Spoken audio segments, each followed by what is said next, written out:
Hey guys, welcome back to TechMan. Today, let me show you how to see linked accounts on Steam. I was trying to figure out which accounts I had linked to my Steam profile the other day. Things like Discord or other platforms you forget about over time, and surprisingly, there isn't a simple View All Linked Accounts button sitting in the settings, so I had to go to the long route, but it still works. I opened the Steam app, went to the top left corner, click on Help, and then jump into Steam Support, which is basically where all the deeper account tools are hidden. From there, I selected my account and then went into the section labeled Data related to your Steam account, and after scrolling all the way down, I found the option to contact support.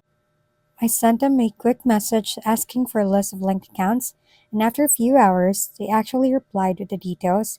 It feels a bit old school, like emailing tech support in the early 2000s, but for now, it's the only reliable way to see everything connected to your account. If we've been helpful, kindly give us a thumbs up, and don't forget to hit the subscribe and bell button for more contents. For any questions and suggestions, comment down below.